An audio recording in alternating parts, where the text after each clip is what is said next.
Maswerteng hapon po mga ka-STL. Narito na po ang resulta ng STL Rizal para sa araw na to, second draw.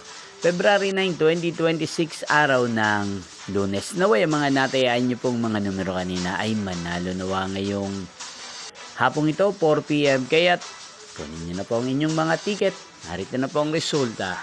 Ang mga numerong nanalo sa STL Rizal ngayong hapong ito, February 9, 2026.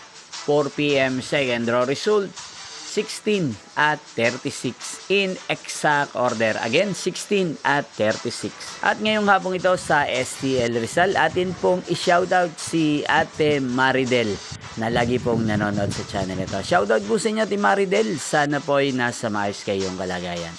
Inyo pong napanood ang resulta ng STL Rizal. Maraming salamat po sa patuloy nyo pong manonood at pagsuporta sa aking channel. Magkita-kita pong muli tayo mamayang 8:45 PM para sa third draw result ng STL Rizal. Thank you for watching.